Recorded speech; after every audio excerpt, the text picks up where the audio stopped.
When I finally paid off my house, my father snarled, "Without my name, you'd still be living in your car." I quietly changed the locks. 3 weeks later, he was calling in panic as the bank seized his home. I never really planned on airing out my family drama like this, but you know what? Sometimes life pushes you to a point where you just gotta let it out. And if you're here watching, hit that subscribe button, cause trust me, this one's gonna hit home for a lot of guys out there. My name's Eric, I'm 39, and for most of my life, my old man's been that shadow hanging over everything I did. You know the type, one of those guys who thinks just because he donated some DNA, he gets lifelong credit for anything you achieve. The whole, "you owe me" attitude? Yeah, that was his default setting since day one. Growing up, it was always the same crap. "You're lucky you've got my name. You wouldn't make it without me."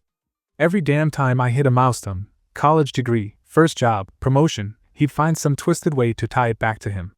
Like he was the one clocking in 60 hours a week, or sacrificing weekends to study for certifications. But I sucked it up, man. I mean, let's be real, you're raised to respect your parents, even when they throw this guilt trip garbage at you. I figured, fine, let him talk. I'll keep grinding, keep building, eventually it won't matter. Fast forward a decade. While my old man's blowing through money like it grows on trees, I'm stacking every paycheck, every bonus, every damn tax return into one goal: my own house. My name. My work. My mortgage. And finally, after years of sacrifice, I signed the last payment. House is paid off. Free and clear. I'm thinking this is the moment I finally break out from under his shadow. But man, I should have known better. And sure enough, not even 24 hours after I paid it off, the man calls me up, same old tone, like he's some kind of king blessing me with his presence. "So you finally got it done, huh? Wouldn't have made it this far without my name on your back, son. Let's be real, you should be grateful you got my blood in you."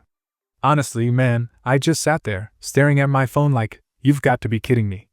After all this time, after every sacrifice, every hour I broke my back, that's what you come with? This man hasn't contributed a single dollar to this house. Not one. I mean, let's call it what it is. He's been living like some damn overgrown teenager for the last decade while I've been grinding my ass off. But nah, in his mind, he's still somehow responsible for every good thing I've done. Typical. And I kept thinking, most guys in my shoes? They'd probably snap back, start yelling, get into a whole screaming match. But I've been down that road with him before, and trust me, you never win with people like that. They twist every word, flip the script, make you look like the ungrateful one. So I kept my mouth shut. Just let him keep talking, let him dig his own damn hole. "Remember who got you started in life, Eric," he says, like I owe him my soul for being born. That's rich. Yeah, thanks for not pulling out, Dad, really heroic stuff. But you know what? That call was the moment everything really clicked for me. That was my line in the sand. From that second on, I wasn't playing nice anymore. He wanted to remind me who made me? Cool. I was about to remind him who he was messing with. To be real with you, the man's been like that my whole damn life. My old man, Richard, he was never the dad type.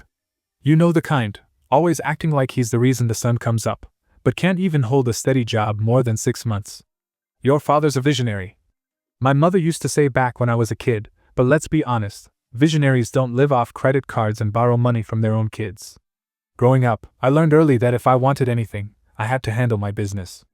I was bagging groceries at 14 while he was out, networking, at bars. Every time I saved up a little money, boom, some new emergency would show up out of nowhere. "Son, you don't want your old man on the street, do you?" That one line, man, I heard it more times than I can count.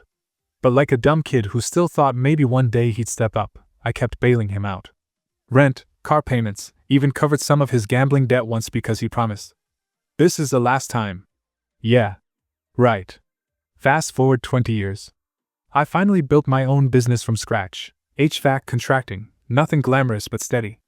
Early mornings, late nights, weekends, whatever it took. Paid my dues, lived lean, kept stacking. I wasn't flashy. I didn't need to flex. But I wanted one damn thing to my name, a house.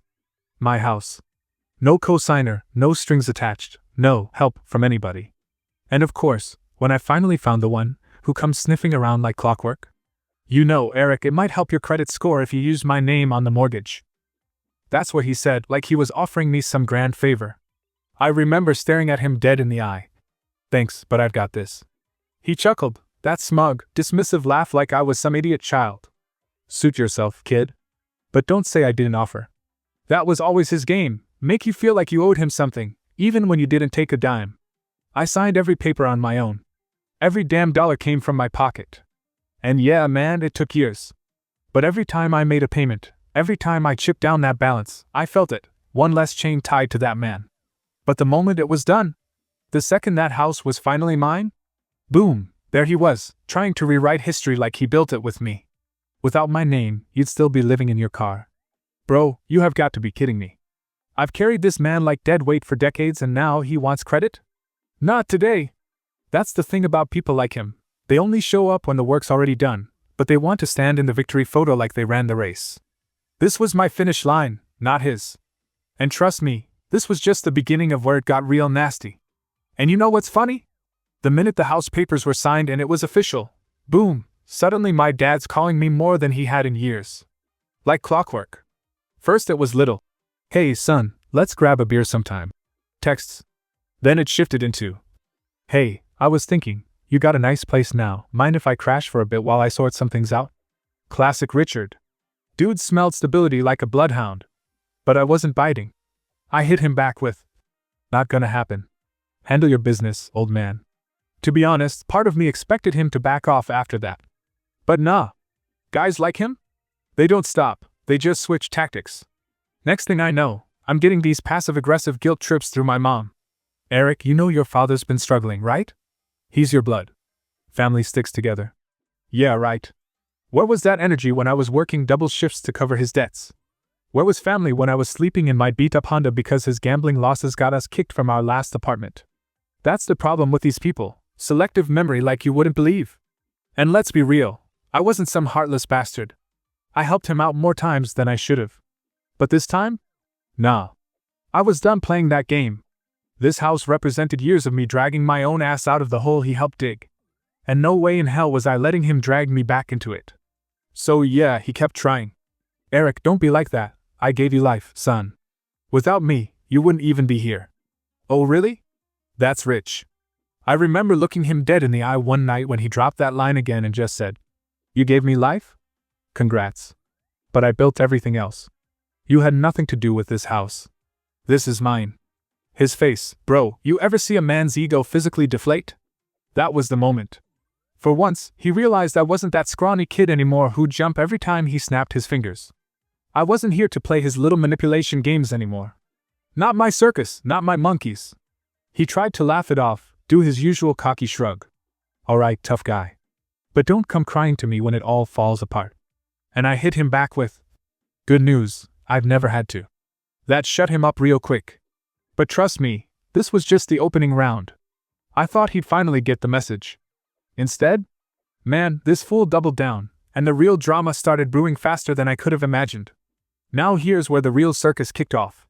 So about 2 weeks after that last showdown, my phone starts blowing up again, but not from him this time. It's my cousin Dave. Now, for what it's worth, Dave's always been the only one from my dad's side who didn't try to screw me over. Solid dude. So when he calls, I pick up. And man, his voice? Shaky. He's like, "Bro, have you checked the county records lately?" I'm sitting there thinking, seriously? What the hell for? Dave goes, "Man, your dad's house? It's in foreclosure." Dead silence. For a second, I didn't even react. Like my brain legit froze. And finally I'm like, "No way. What are you talking about?" Dave sighs. "Yeah man. Missed payments, liens stacked up, apparently for months. It's about to go public." Now listen, I always knew my old man wasn't exactly the poster child for financial responsibility. But this was next level. Turns out while he was playing big shot, talking about how I would be nothing without his name, he'd been drowning in debt the whole damn time. Not gonna lie, part of me almost laughed right then. Like, seriously? You can't make this crap up. But of course, typical dad move, instead of coming clean, instead of manning up, nah, he tries to flip it on me. Couple days later, I get the call.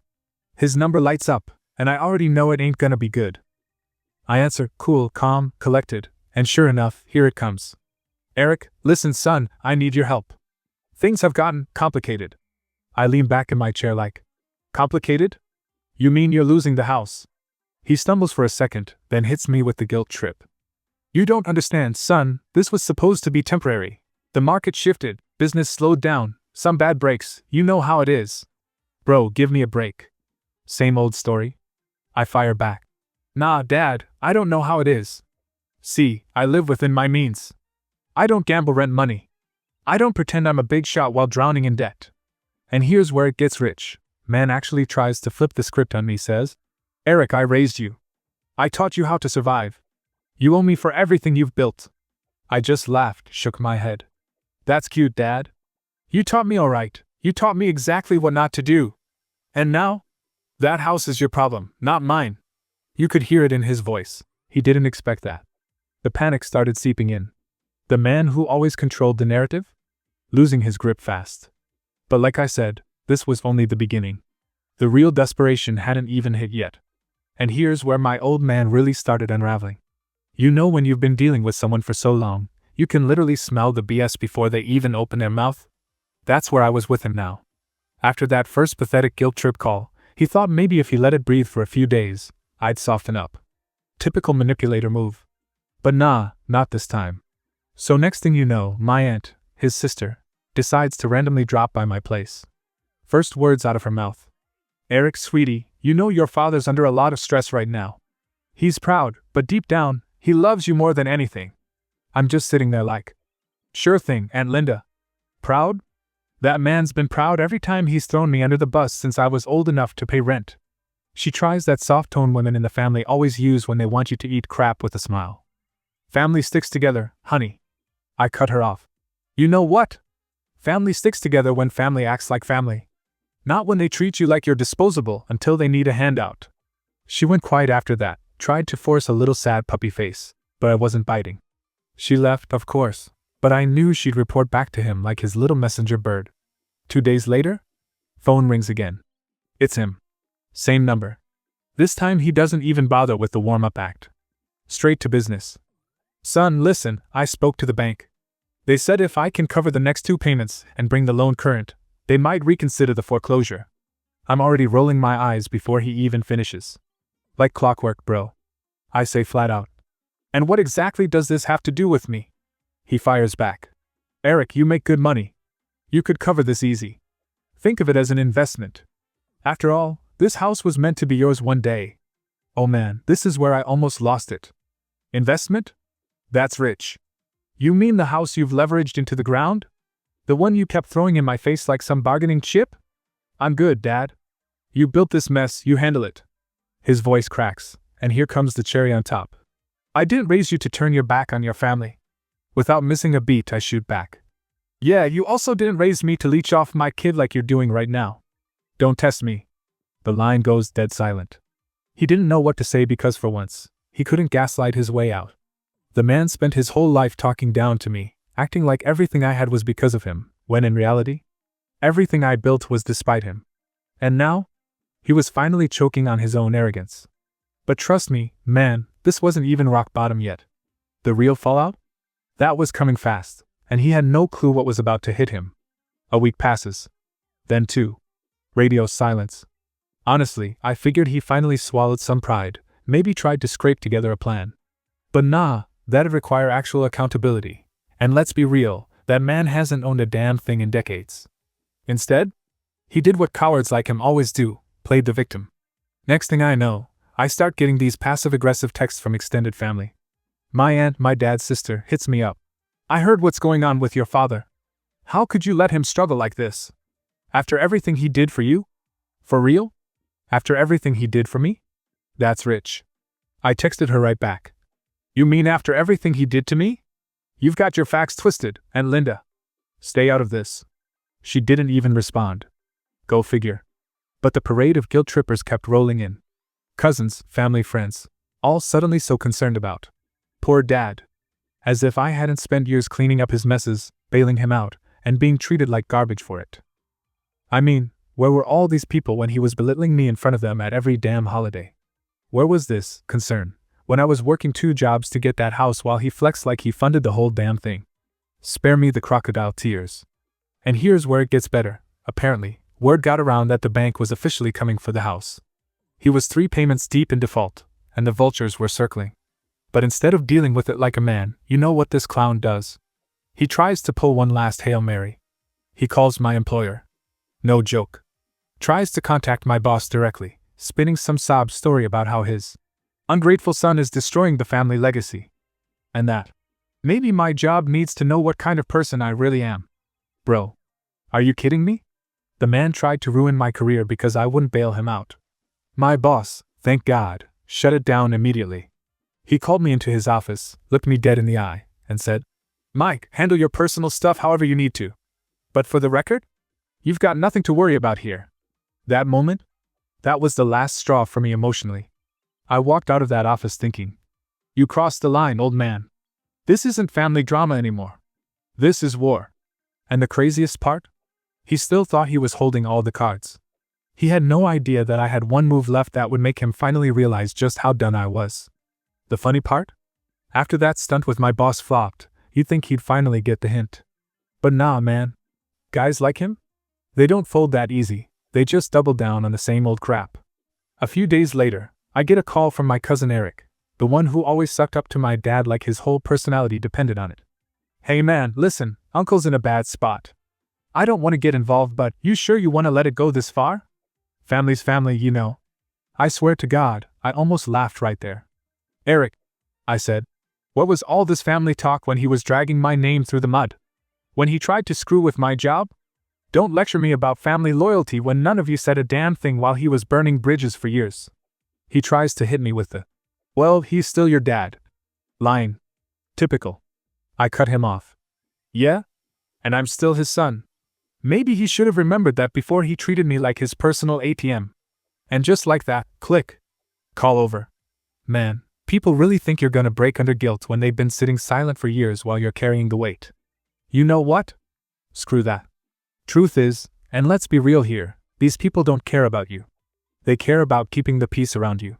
Big difference. And my old man? He was getting desperate now. I started hearing rumors, and yeah, you always hear the whispers before the storm hits. Word was, the foreclosure was official. Bank already scheduled the seizure. And like clockwork, I knew what was coming next, the last chance meeting. Sure enough, few nights later, knock on my door. I open it. And there he stands. Same fake calm, same rehearsed sad eyes, like he's the victim in some Lifetime movie. "Son," he starts, "can we please talk like adults?" "Oh, now we're adults? Now that your house is about to be ripped out from under you." Cute. But I play along, stay cool. "Talk? Alright. Talk." He gives me this whole speech, how the market screwed him, how it wasn't really his fault, how he just made a few bad calls, but always had good intentions. Bro, spare me. He finally drops the bomb. "If you could just co-sign a loan extension, they'll reconsider the foreclosure. We can save the house, together." Unbelievable. This man really thinks I'm stupid enough to tie my name to his disaster again? I stare him dead in the eye and say, "You want me to save the house? After you spent years reminding me it wasn't really mine? After telling everyone I'd be homeless without you?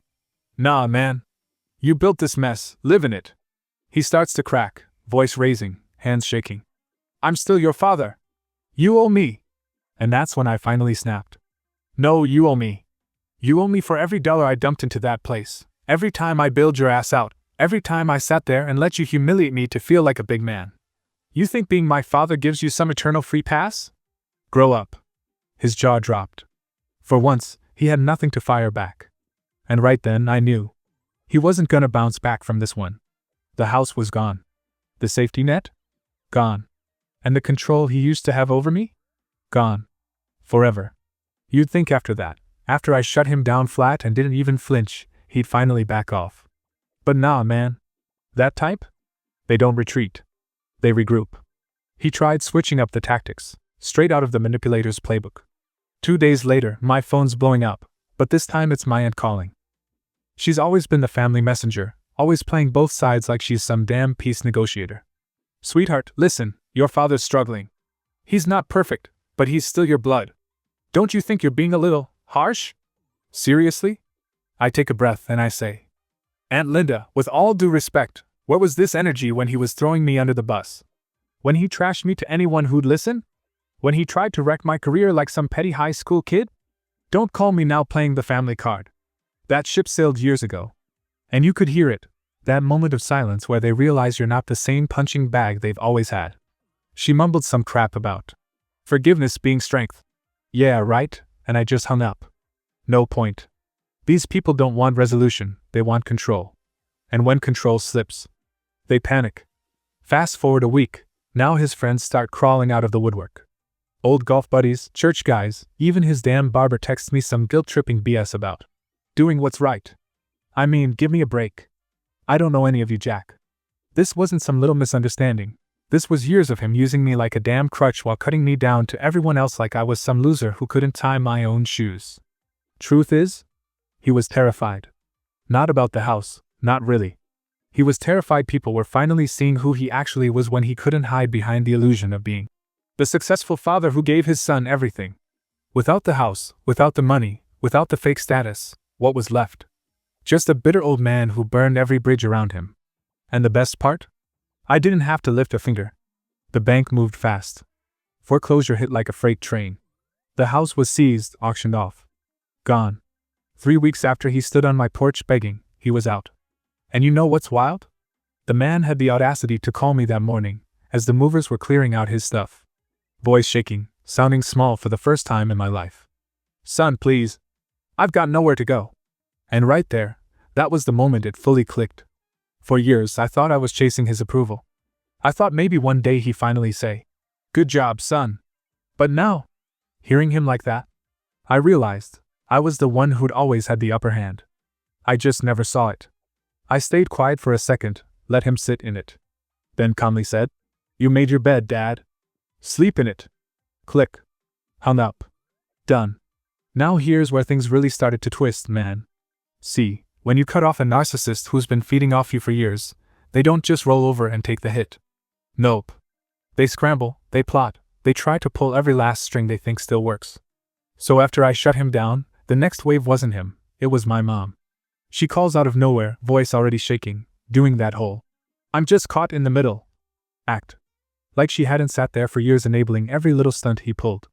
She goes, "You know your father's not well, right? He's not thinking straight. Maybe you can talk to the bank. They might listen to you." I actually laughed. Couldn't help it. Seriously? You want me to fix the mess he created while he spat on me my whole life? You got some nerve, Mom. And just like clockwork, here came the guilt trip. Families should stick together. One day you'll regret this. Yeah? Well, that's your problem. You picked your side a long time ago. And now that his world's collapsing, you want me to swoop in and be the savior? Nah. Not happening. And bro, it didn't stop there. Couple days later, I'm at the gym, trying to clear my head, and some random dude, one of my dad's old drinking buddies, corners me like it's an intervention or some crap. "Hey man, listen. I know your dad's got his flaws, but at the end of the day, he's still your father. You're really gonna let him end up on the street?" I put my water bottle down, looked him dead in the eye, and said, "Tell you what, if you're so worried, why don't you open your own house to him? Because last I checked, you weren't the one he humiliated for 30 years straight." That shut him up real fast. It's funny, these people act like you owe them an unlimited tab of forgiveness, but none of them are signing up to carry the weight themselves. Typical. And all this time? My father's blowing up my phone, leaving voicemails getting more desperate by the day. First it was anger. "You ungrateful little." Click. Then came the pity. "Son, please, I didn't mean half the things I said." And finally, full-on begging. "I have nowhere else to go. You're all I've got." Funny how fast Mr. Big Shot can crumble when there's nobody left to leech off. Honestly, it was surreal hearing his voice like that. But you know what? That's life, man. You burn your bridges long enough, eventually there's nothing left but open water. And I wasn't about to drown myself trying to pull him out. Not after everything. And right when I thought the circus was finally winding down, here comes the grand finale. Out of nowhere, my father's lawyer calls me up. Yeah, you heard that right, the man who used to say, "You'll never be anything without my name." Suddenly got his attorney involved. Guy tries to sound all professional, but you can hear the desperation underneath. "Your father's asked us to discuss a potential family arrangement. He's prepared to sign over certain assets if you would be willing to assume responsibility for his outstanding debts." I almost laughed right there. I go, "Let me get this straight. You want me to pay off his mountain of bad decisions, Just so he can save face and keep pretending he's still the provider? Yeah, that'll work. Lawyer stutters a bit, trying to spin it like it's an opportunity to rebuild family trust. I cut him off. Tell my father he built this dumpster fire all by himself. I'm not here to be his retirement plan. Click. That should have been the end of it. But no. Dude shows up 2 days later. Unannounced. Shows up at my door, eyes sunken, clothes all wrinkled like he's been sleeping in his car, which, frankly, wouldn't surprise me at that point. First thing out of his mouth? Son, I raised you better than this. Oh, that's rich. I look at him dead on. You raised me to clean up your messes. You raised me to take the hits while you played the victim. You raised me to sacrifice while you sat back and ran your mouth like you built me. Nah, Pops, I raised myself. And he's standing there, swallowing hard cause for once? He's got nothing left to throw at me. His whole playbook, gaslighting, guilt-tripping, manipulation, none of it's working anymore. I keep going. You remember all those years you told me I was soft? Weak? That I'd never make it unless I learned from a real man like you? Well, guess what? I made it. And you? You're standing here begging the man you said would fail. That's your legacy. His hands are shaking now, trying to hold whatever sliver of dignity he's got left. Don't do this, son. I have nowhere else. I step forward, voice calm but firm. That's not my problem. You spent decades burning every bridge you had. Congratulations, you're finally standing at the edge. And I closed the door. Didn't slam it. Didn't yell. Just closed it. End of story. But trust me, the weight behind that door closing? Heavy.